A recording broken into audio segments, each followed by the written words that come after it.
Three disturbing true blizzard horror stories.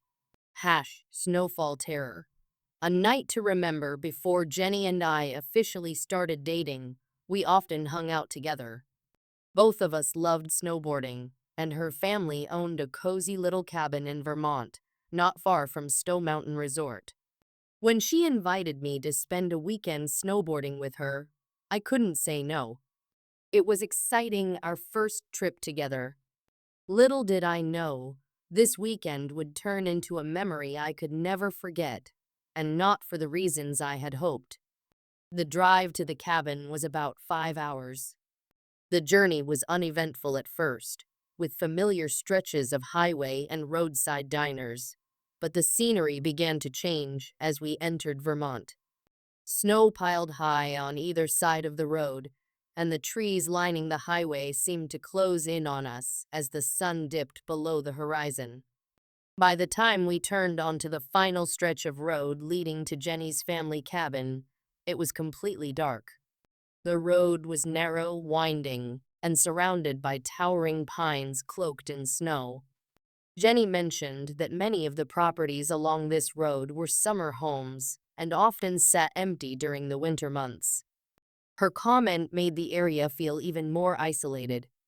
Every now and then, I caught glimpses of darkened driveways buried under snow, leading to hidden houses. We were miles from the nearest town, and our only connection to the outside world was the weak cell service that flickered on and off as we drove. Finally, Jenny pointed out a small, snow-covered trail on the right. "That's the turn," she said, and I hit the brakes just in time. The cabin came into view a few minutes later. It was quaint, with a steeply pitched roof and a wraparound deck. The porch light cast a warm glow, but the surrounding woods loomed dark and ominous. Settling in, we parked, unloaded our bags, and stepped inside. The cabin was small but cozy, with wood-paneled walls and a fireplace that crackled to life after Jenny expertly lit it. The warmth of the fire chased away the chill, and soon the place felt like a safe haven. Jenny explained that the cabin had electricity and heat, but no running water in the winter. They used jugs of water for cooking and cleaning, and there was an outhouse for other needs. I laughed, thinking she was joking. She wasn't. That first evening was perfect. We cooked dinner together, watched Pursuit of Happiness on her laptop, and laughed about how bad I was at lighting fires compared to her. Snow began to fall softly outside, blanketing the world in silence. It was idyllic until I realized I couldn't avoid using the outhouse forever. Around midnight, I decided to brave the cold. Armed with a flashlight, I stepped outside. The world was still, the only sound, the faint crunch of snow under my boots. The outhouse was about 30 feet from the cabin, tucked behind a row of trees. I hurried through the freezing air, did my business, and sprinted back inside. Jenny teased me for being so jumpy, but something about the darkness outside had unnerved me. I couldn't shake the feeling that we weren't as alone as we thought. An ominous discovery the next morning. We woke up early, eager to hit the slopes. The sun was shining, and the fresh snow made everything look pristine. After breakfast, I decided to use the outhouse again before we left for the day. As I trudged through the snow, something caught my eye. Footprints. They were large and clear, leading from the woods around the side of the cabin and disappearing back into the trees. "Hey, Jenny," I called, pointing to the tracks. She joined me, her brow furrowing as she examined them. "Looks like a bear," she said. "They're pretty common around here, but they usually stay away from people." Her explanation made sense, but the tracks looked too deliberate to me, almost as if whoever made them had been pacing around the cabin. Still, I didn't want to overthink it. We packed up our gear and headed to the resort. The day was incredible. The slopes were perfect, and snowboarding with Jenny was as fun as I had imagined. By the time we returned to the cabin that evening, I had almost forgotten about the footprints. We were exhausted, but happy. After dinner, we sat by the fire, playing music and talking. Outside, the snowstorm had picked up, the wind howling through the trees. The first sign of trouble around 10 p.m., I decided to use the outhouse one last time before bed. Bundling up, I grabbed my flashlight and stepped into the storm. The snow was falling heavily now, and the cold was biting. As I approached the outhouse, I heard something, the faint crunch of snow underfoot. I froze, shining my flashlight in every direction, but the swirling snow made it impossible to see more than a few feet ahead. "Jenny?" I called out, my voice barely audible over the wind. There was no response. The footsteps stopped, and all I could hear was the storm. I quickly finished and ran back to the cabin, my heart racing. When I stepped inside, Jenny looked up from her book. "You okay?" she asked. I nodded, not wanting to sound paranoid. "Yeah, just cold." We turned in for the night, but I couldn't shake the feeling that something was off. As I lay in bed, listening to the storm outside, I couldn't help but replay the sound of those footsteps in my mind. Was it just my imagination? Or was someone or something out there? A stranger in the snow sometime after midnight. I was jolted awake by a noise. It was faint but distinct. A knock at the door. My heart leapt into my throat. I turned to Jenny, who was already sitting up, her eyes wide. "Did you hear that?" she whispered. I nodded, motioning for her to stay quiet. The knock came again, louder this time. Slowly, I got out of bed and grabbed the flashlight from the nightstand. I crept to the window and peered outside. The porch was empty, but fresh footprints led up to the door. My breath fogged up the glass as I strained to see further. The storm made it impossible to make out anything beyond the porch. I whispered to Jenny, "Stay here. Lock the bedroom door." "What are you going to do?" she asked, her voice trembling. "Just stay put." I grabbed a fire poker from the hearth and approached the door. My hand shook as I reached for the doorknob. Before I could open it, there was a loud bang on the side of the cabin, followed by the sound of footsteps retreating into the woods. I flung the door open, shining my flashlight into the storm, but there was nothing, just the swirling snow and the dark outline of trees. A desperate escape. The rest of the night was a blur of fear.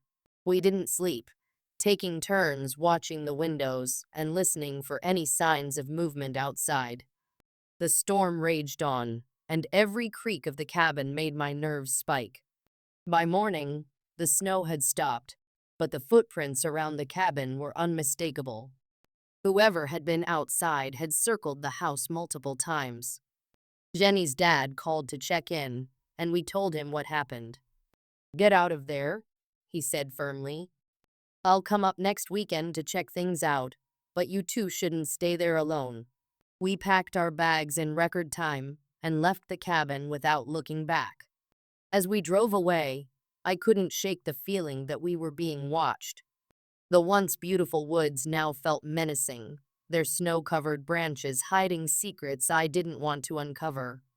The weekend was supposed to be about fun and adventure, but it turned into a chilling reminder of how vulnerable we can be in the middle of nowhere. Snowboarding with Jenny was incredible, but that night at the cabin will forever haunt me. Sometimes, the solitude of nature isn't peaceful, it's terrifying. A winter's nightmare. Winter had always been my favorite season. There was something magical about the soft glow of streetlights reflecting off fresh snow and the muffled silence that seemed to blanket the world. But that particular winter night, the one I'll never forget, shattered the serenity I once cherished. It started innocently enough. I was at home, cozy in my living room, a steaming mug of cocoa in my hands as I watched the snow pile up outside. The forecast had warned of a severe blizzard, and it wasn't exaggerating. The snow was falling fast, turning the streets into a slippery mess. The wind howled like a restless spirit, rattling the windows with an eerie persistence. I was lost in thought when my phone buzzed. It was a message from my sister Katie. "Have you checked on Dad?" Our father, being blind, lived alone in a condo about 10 minutes away. He was fiercely independent and rarely asked for help, but Katie and I had learned to keep a close eye on him, especially during storms like this. I hadn't spoken to him that day, so I called. The phone rang, and rang, and rang, then went to voicemail. I frowned and tried again.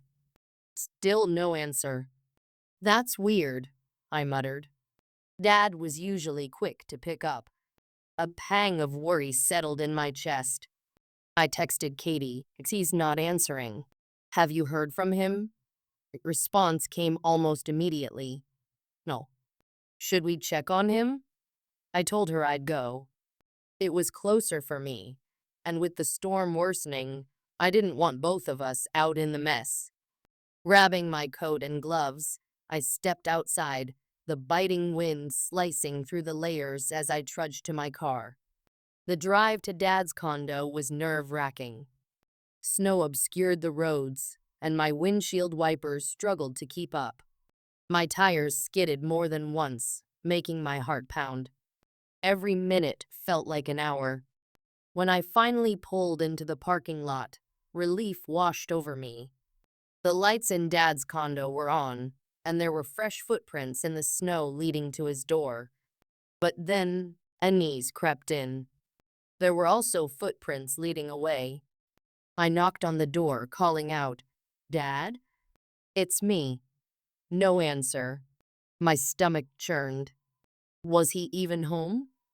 Maybe he'd gone out and forgotten to lock up. I knocked again, louder this time. "Dad?" To my surprise, the neighbor, Mrs. Hannah Laura, peeked her head out from her unit down the hall.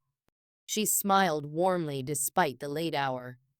"Oh dear, are you looking for your father? My husband just gave him a ride to the store." "The store? In this weather?" My confusion deepened. If Dad wasn't home, why were there footprints leading inside? "Thank you," I said, forcing a smile. "I'll just wait for him here." Mrs. Laura nodded and disappeared back into her unit. I tried the doorknob. It was unlocked. "Dad, you've got to stop doing this," I muttered under my breath as I stepped inside.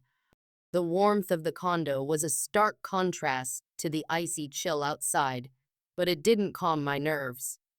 Something felt off. Snowy footprints trailed across the hardwood floor, leading from the front door through the living room and down the hallway. My chest tightened as I followed them. "Dad?" I called again, my voice echoing in the quiet space. No response. The footprints led to his bedroom. The door was slightly ajar, and I could see the soft glow of his bedside lamp spilling into the hallway. My pulse quickened as I pushed the door open. The room was empty. His bed was neatly made, his slippers untouched beside it. On the nightstand, his phone buzzed with my incoming call. I hung up, the sound of the vibrating phone sending shivers down my spine. The footprints didn't stop there. They continued to the bathroom door, which was closed. My throat tightened as I stared at the door. "Dad," I said one last time, my voice trembling. Silence. Every instinct screamed at me to leave, but I couldn't. Slowly, I reached for the doorknob, my hand shaking as I turned it. The bathroom was empty. But something was wrong. The shower curtain was drawn shut. Dad never left it like that. For a moment, I stood frozen, staring at the curtain. My heart pounded so loudly I could hear it in my ears.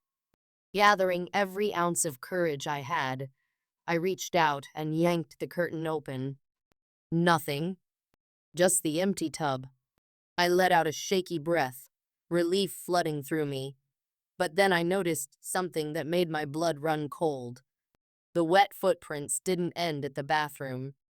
They circled back into the hallway, as though whoever had made them had been walking around the condo. I backed out of the bathroom, my mind racing. Was someone still here? I grabbed Dad's phone off the nightstand and bolted out the front door, slamming it shut behind me. My hands trembled as I dialed 911. "There's someone in my father's condo," I said, my voice barely above a whisper. "I think they're still inside." The operator assured me that officers were on their way and told me to stay where I was. I stood outside in the snow, my breath visible in the icy air as I waited. Minutes felt like hours. When the police arrived, I led them to the condo. Two officers entered with their guns drawn, while a third stayed with me. I waited in tense silence, every nerve in my body on edge. After what felt like an eternity, one of the officers emerged, holding a man in handcuffs. He was thin, disheveled, and had an unsettling calmness about him. "We found him sitting on the bed," the officer said. "He didn't resist, just waited for us." I stared at the man, my heart pounding. Who was he? What did he want? Later, I learned that he was a neighbor from a few units down. He'd been watching my dad, planning to rob him. When he broke in, he must have realized the condo wasn't empty. For some reason, he'd decided to stay, waiting in the dark. When Dad returned with Mr. Laura, he was horrified to learn what had happened. Despite everything, he wanted to move on and not press charges. But Katie and I insisted. This man had violated our trust, our sense of safety. He needed to be held accountable. The intruder was convicted of third-degree burglary and is still in jail. But the incident left scars that haven't healed. Every time I visit Dad's condo, I feel a lingering sense of dread. I double-check the locks, triple-check the windows.